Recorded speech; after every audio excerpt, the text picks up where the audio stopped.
The next topic we need to cover is how to draw the correct stereochemistry for the product of an E2 mechanism involving a straight chain molecule. In this video, we will review important concepts and techniques that are necessary for correctly drawing that stereochemistry, and then in the next video, we will apply those concepts and techniques to specific problems that involve E2 stereochemistry. Please pause the video and answer these questions. Here are the answers. There is free rotation around a single bond in a straight chain. There is no rotation around a double bond. Please pause the video and answer these two questions. Here's the answer. Now, these two molecules certainly look different, but if it's possible for this molecule to rotate so that it changes to look like molecule B, then they would be considered the same molecule. Well, is it possible for carbon 1 to rotate from this position to this position? In order for carbon 1 to make that rotation, it would have to be, there would have to be rotation around this single bond between carbons 2 and 3. If we could rotate around the single carbon 1 around the single bond between 2 and 3, it could rotate from up here to down here. Well, remember, there is free rotation around a single bond. This is a single bond, so carbon 1 is free to rotate from this position to this position. Therefore, these are considered two pictures of the same molecule. What would actually happen is in solution, carbon 1 would be constantly rotating back and forth between these two positions and between all the other possible positions that it could occupy. So this molecule is constantly rotating, so sometimes carbon 1 is up here, sometimes carbon 1 is down here. Sometimes carbon 1 could rotate onto a wedge or a dash, and all those different rotations would be considered different positions of the same molecule. Molecules A and B are considered different pictures of the same molecule. There's free rotation around this single bond between carbon 2 and carbon 3. And so the terminology is that molecules A and B are called different conformations of the same molecule. If two pictures can be interchanged just by rotating around a bond, those are called different conformations of the same molecule. Now let's apply that type of thinking to this example. Actually, let's give these molecules different numbers from A and B. Now, these two pictures definitely look different, but if it's possible for this molecule to rotate so that it looks like molecule D, then they would still be considered the same molecule. Well, is it possible for carbon 5 to rotate from this upper position to this lower position? In order for carbon 5 to rotate, it would have to be rotating around the double bond between carbons 6 and 7. Well, remember, there's no rotation around a double bond. Rotation is not allowed around a double bond. So can carbon 5 rotate from this position to this position? No, it can't rotate around this double bond. So carbon 5 can't rotate from here to here, and therefore these two would be considered two different molecules. Once the molecule is in this position, it's stuck here, so to speak. And if the molecule was in this position, it would be stuck here. They can't interchange back and forth, at least not easily, so they're considered two different molecules. Molecules C and D are different molecules. There's no rotation around the carbon 6, carbon 7 double bond. And that's the reason that we can't easily interchange these two pictures, and that's the reason that molecules C and D are considered to be different molecules. To be more specific, molecules C and D are considered to be isomers. To be even more specific, molecules C and D are considered to be stereoisomers. Stereoisomers have the same connectivity, but the atoms have different arrangements in space. These two molecules have the same connectivity, but the atoms are arranged differently in space. To be specific, in this picture, carbon 5 is arranged trans to carbon 8. But in this picture, carbon 5 is arranged cis to carbon 8. and those are the different arrangements in space. So the way that the stereochemistry of a double bond is described, to describe stereochemistry around a double bond, we can use terms like cis and trans. Again, this stereochemistry would be described as carbon 5 and carbon 8 being trans to each other, and this could be described by carbon 5 and carbon 8 being cis to each other on the same side of the double bond. Trans means on the opposite side of the double bond. By the way, the reason there's no rotation around a double bond is because of the pi bond. There's free rotation around sigma bonds, but there's no free rotation around pi bonds. A single bond is a sigma bond that allows free rotation. But a double bond includes a pi bond, and the pi bond prevents rotation. Well, the reason we've been covering this material is because E2 reactions create a carbon-carbon double bond in an alkene. So it's important to understand that there's no rotation around that carbon-carbon double bond in the alkene. We're also going to need the idea that there is free rotation around single bonds. So the key information here is that there's free rotation around a single bond in a straight chain. There's no rotation around a double bond. Remember that we'll be discussing how these ideas apply to rings in a later video in this series. For now, we're focusing on straight chains. Let's illustrate the ideas we've been talking about using a model set. So here's a model of molecule A. The black beads represent carbons. The white beads represent the hydrogens. So notice that this is a 4-carbon molecule, butane-like molecule A. And notice that there really is free rotation around the single bonds. So here I'm illustrating how we can freely rotate. Here we're rotating, I'm rotating around this middle bond. Rotating around this middle bond, free rotation. So I would say that this looks like molecule A. This picture looks like molecule A, but notice that we can rotate around the single bond, and now I think it looks like molecule B, doesn't it?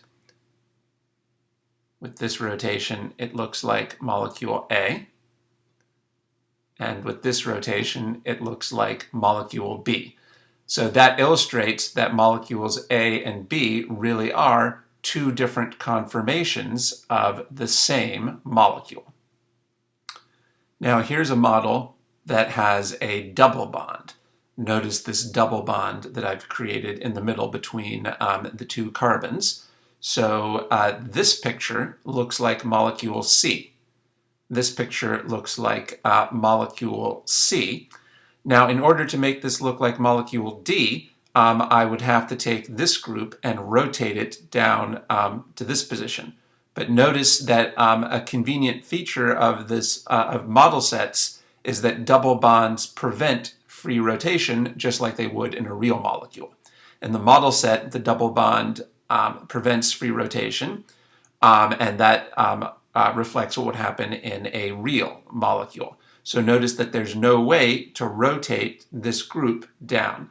I can't rotate around the double bond. If I tried really hard to rotate around the double bond, I would just start breaking these little pegs. And that reflects the way a real molecule works. You can't rotate around a double bond. So there's no way to rotate this group down to this position.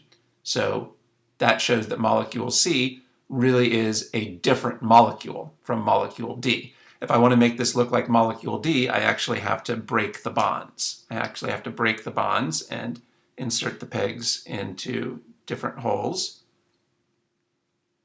And now, by breaking and reforming bonds, now the molecule does look like D. Now the molecule does look like D. Now the two methyl groups are cis to each other. Now the two methyl groups are cis, like in molecule D, but there's no way to rotate this to look like molecule C. This is a separate molecule from molecule C.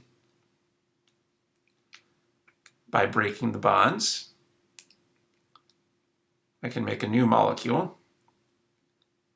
And now again, this looks like molecule C. Notice that now the two methyl groups are trans to each other. Now the methyl groups are trans around the double bond. So this illustrates that molecules C and D should be considered two separate molecules because there's no way to rotate molecule C, so it looks like molecule D. Now, in order to correctly draw the stereochemistry from an E2 reaction, a useful tool is to draw a Newman projection. Now, you should have learned how to draw a Newman projection while studying for your first midterm, but I know many students have difficulty with that skill, so let's practice drawing a Newman projection in this problem. So the remainder of this video will involve reviewing how to draw a Newman projection, and also we will review the concepts of gauche and anti-relationships in a Newman projection. So if you're already good at drawing Newman projections, and if you're already comfortable with the concepts of gauche and anti, you could skip the rest of this video and move on to the next video in this series, where you will learn how to use a Newman projection to draw the correct stereochemistry for an E2 product. So you should pause the video and try to draw the Newman projection for this problem. I hope you gave that a shot. Let's go through that together. Well, you should have remembered that the Newman projection starts with a dot and a circle. Now, the dot represents, to start with, remember that in this Newman projection, we are imagining somebody looking down the carbon-3, carbon-2 bond from the perspective of this eye. So imagine somebody looking from the perspective of this eye in this direction, down the carbon-3, carbon-2 bond. Well, then this dot represents the carbon that's closer to the eye. So the dot here would represent carbon-3, the carbon that's closer to the eye. And the circle represents the carbon that's further from the eye, carbon-2. In the Newman projection, the dot represents the carbon closer to the eye, that would be carbon-3 here, and the circle represents the carbon further from the eye, that would be carbon-2 here. So we're imagining somebody looking from this perspective. You should think that this eye is in the plane of the page. This eye is in the plane of the page and looking in this direction. Well, from this person's perspective, looking in this direction, carbon-4 would appear to be pointing straight up. From this person's perspective, in the plane of the page, carbon-4 would appear to be pointing straight up. So I've labeled this bond as carbon-4 pointing straight up from carbon-3. And here's the other two bonds that are connected to carbon-3. So I'm going to put the bromine in one of these positions and the hydrogen in one of these positions. So where does the bromine go and where does the hydrogen go?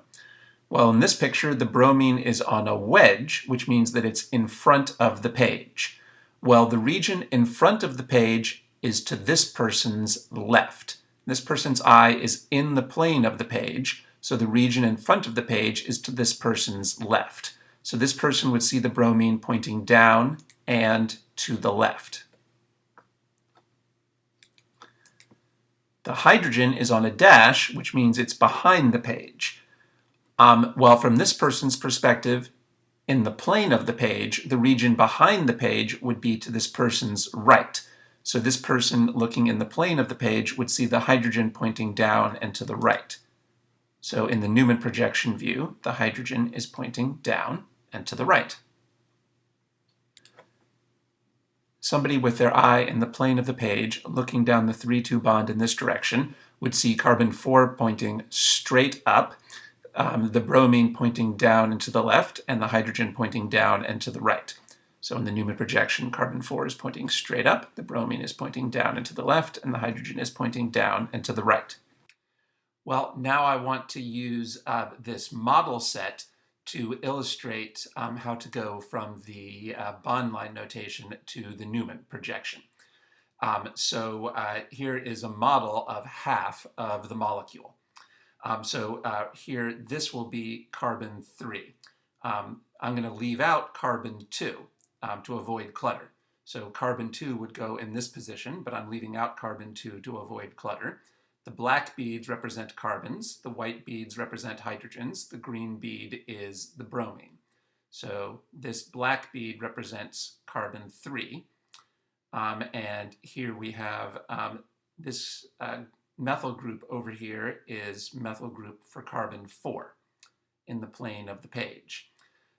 In our bond line notation, we can see that the bromine is on a wedge pointing towards you. Well, here's the green bromine pointing out of the page towards you to match our bond line notation. And in the bond line notation, the hydrogen on carbon 3 is on a dash pointing away from you. Well, here's the hydrogen. Here's the hydrogen pointing behind the page away from you. Now, in our Newman projection, the eye in the Newman projection is looking down the carbon 3, carbon 2 bond in this direction. The eye is looking in this direction. So I'm going to rotate this model so that you can look down this bond. So I'm going to rotate the model so you can look down that bond. So this is the view that you would see in the Newman projection. And do you see how this matches what we got in our Newman projection? Here's carbon 4 pointing straight up, like in the Newman projection. Here's the bromine pointing down and to the left, like in the Newman projection. Here's the hydrogen pointing down and to the right, like in our Newman projection. Remember again, this represents carbon 3. And behind carbon 3 would be carbon 2, which I've left out of this model to avoid clutter. So let's show you that transition one more time so you can get some intuition for it. So here again is what the molecule looks like in bond line notation. Methyl group in the plane of the page, bromine on a wedge pointing towards you, hydrogen on a dash pointing away from you. Now the Newman projection is what you would see if you were looking down the 3-2 bond in this direction. So I'm going to rotate this group towards you so that you're looking down that bond, and notice that when I did that, the bromine, which used to be on a wedge pointing towards you, is now on the left. And the hydrogen, which used to be on a dash pointing away from you, is now on the right. And the methyl group, which used to be in the plane of the page, is now pointing straight up. So I hope that helps you to see how you can transition from our regular bond line notation view to the view that you would see in a Newman projection. Obviously, you want to try to get to the point where you can visualize this transition in your head without having to draw a model each time. So this is the transition we're seeing from bond line notation to the Newman projection. Bond line notation to the Newman projection. Well, now we can handle the substituents attached to carbon 2. From this person's perspective, in the plane of the page, carbon 1 would be pointing straight down. Notice that carbon 1 is in the plane of the page, just like this person's eye, so carbon 1 would be pointing straight down from carbon 2. Here I've shown carbon 1 pointing straight down from carbon 2. Notice that this bond to carbon 1 starts on the circle, not on the dot, because the circle represents carbon 2, whereas the dot represents carbon 3. So notice I've drawn 3 bonds on this circle. This bond, and this bond, all attached to the circle, not attached to the dot, to show that these 3 bonds represent the bonds to carbon 2, not to carbon 3. So here's carbon 1 pointing straight down from the circle, from carbon 2. And here's the other 2 bonds. Here's the other 2 bonds on carbon 2. One of these is the OH group, and one is the hydrogen. So where should we put the OH, and where should we put the hydrogen? Well, this hydrogen is on a wedge, which is in front of the page. From this person's perspective in the plane of the page, the region in front of the page is to the person's left. So the hydrogen ends up pointing up and to the left. The OH group is on a dash behind the page. From this person's perspective in the plane of the page, the region behind the page is to this person's right. So in the Newman projection view, the OH would be pointing up and to the right.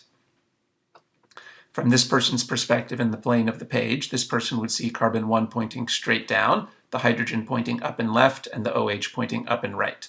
So in the Newman projection, carbon 1 is pointing straight down, the hydrogen is pointing up and left, and the OH is pointing up and right. Well, now I'm going to use this model again, but now I've made a model here of carbon 2. This black bead represents carbon 2. This black bead represents carbon 1. The blue bead represents the oxygen. So this is the OH group. Remember, the white beads are hydrogens.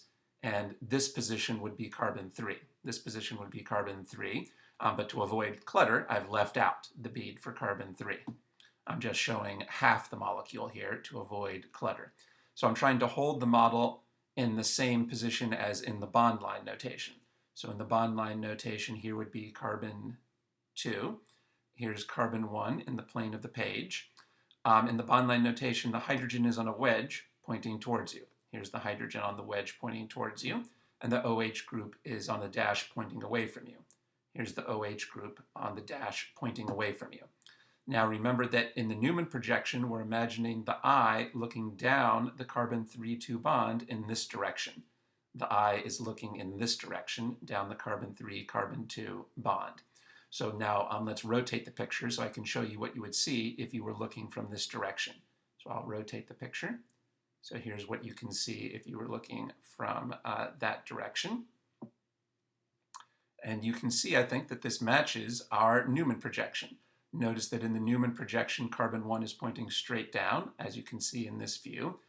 The hydrogen is pointing up and to the left, as you can see in this view. And the OH group is pointing up and to the right, as you can see in this view. So I'll show you that transition again. Here's what the molecule looks like in bond line notation. Hydrogen on a wedge pointing towards you, OH on a dash pointing away from you.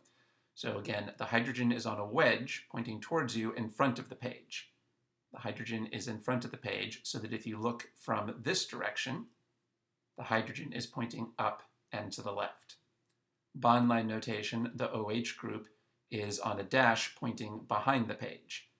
Well, if the OH is behind the page, when you look at it in this view, then when you look in this direction, the OH goes from behind the page, and now the OH is pointing up and to the right.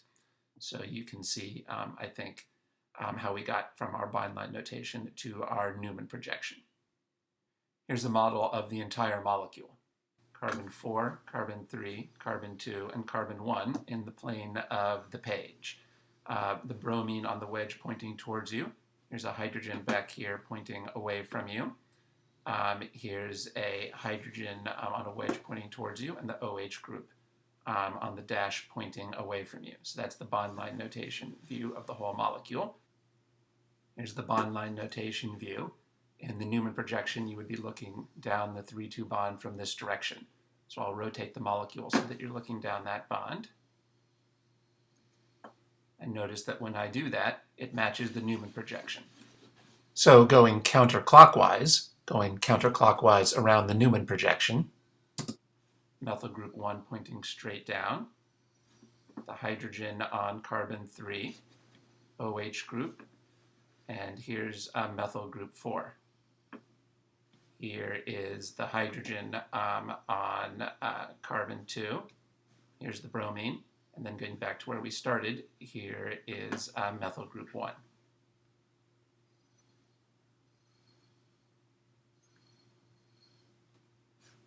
Bond line notation.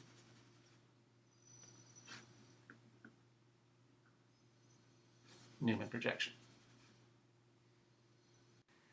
Notice that it's very useful here to put in our numbers.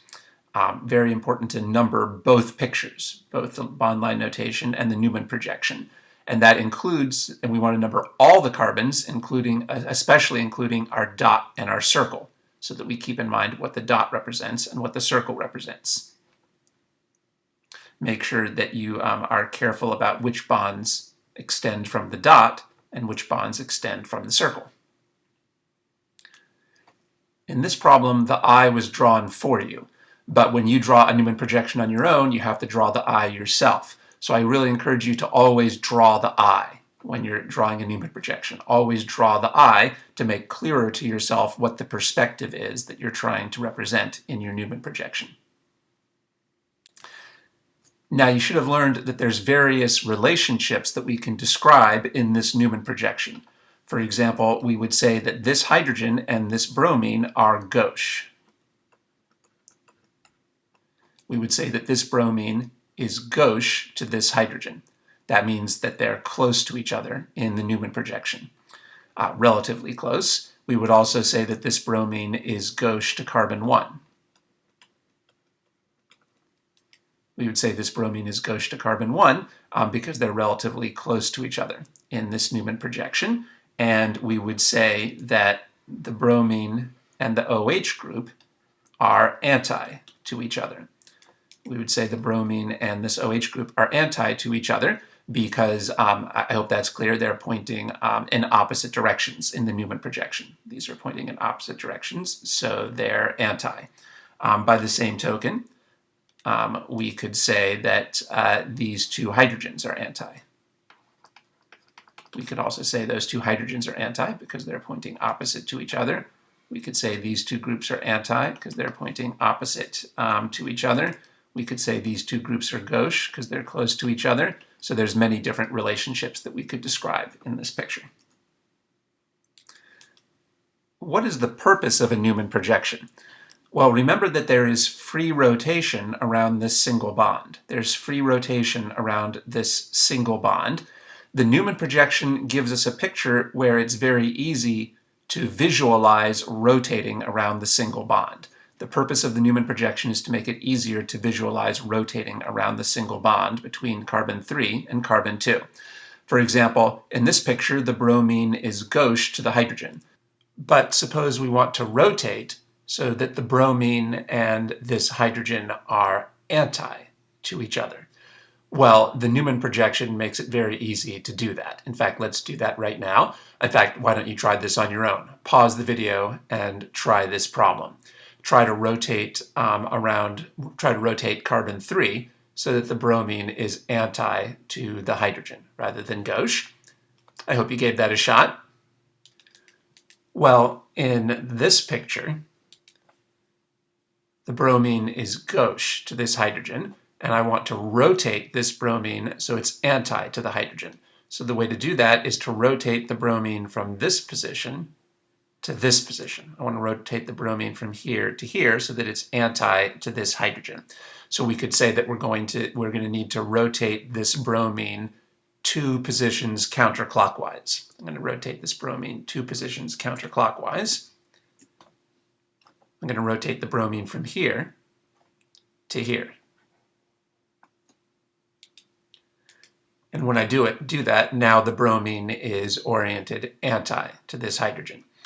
Now, that means that we're also going to rotate the other substituents on carbon 3. We're rotating all the substituents on carbon 3.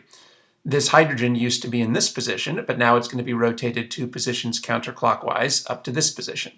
So that hydrogen has rotated from here clockwise up to here. And carbon 4 used to be in this position, and it's going to be rotated 2 positions counterclockwise down to here. So compare the substituents on carbon 3, and you'll see that all the substituents on carbon 3 have been rotated 2 positions counterclockwise when we go from this picture to this picture. We haven't made any changes to the substituents on carbon 2. We just rotated carbon 3. And now we can see that we accomplished what we wanted. This bromine is now anti to this hydrogen. So the bromine is now anti to the hydrogen, pointing in an opposite direction. That's what the problem asked us to accomplish. And we can also notice that this now means that this bromine is now gauche to the OH group and also gauche to carbon 1. So we started with a picture where this bromine and this hydrogen were gauche, and we rotated the Newman projection so that they would be anti. Now, in this particular case, we accomplished that by rotating carbon 3. We rotated carbon 3, but you don't have to do it that way. Instead of rotating the substituents on carbon 3, we could have rotated the substituents on carbon 2. You could rotate either the carbon 2 substituents or the carbon 3 substituents, whichever you like. Now, is this kind of change really legal? Well, yes, because what we're doing is we're rotating around the carbon 3, carbon 2 single bond. We know that there is free rotation around the single bond between carbon 3 and carbon 2. So we know that it's perfectly legal to rotate these substituents, as we have done here in the Newman projection, because we're rotating around that single bond. That's really the whole purpose of the Newman projection.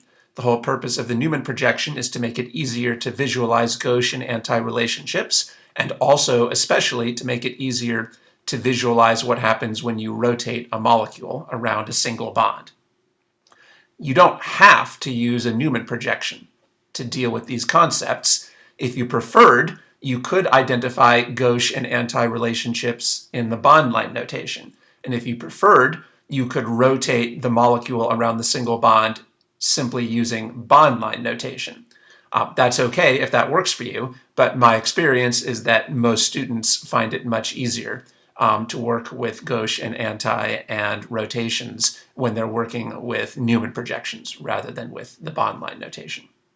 Notice that in this Newman projection,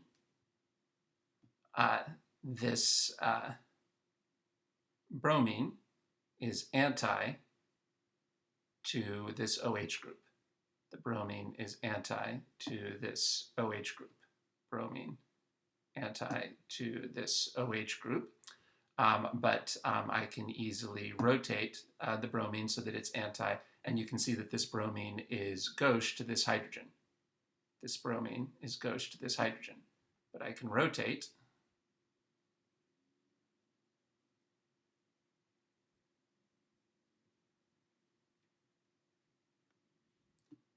so that now the bromine is anti to this hydrogen. The bromine is anti to this hydrogen, and now the bromine is gauche to this OH group. So the Newman projection makes it easy to see the result of rotating around the single bond.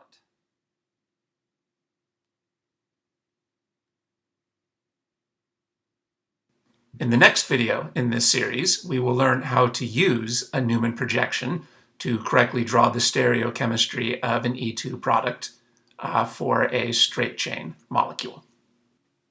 Did you find this video to be helpful? If so, you can support the videos by using the PayPal donate button on my website to make either a one-time donation or a monthly pledge.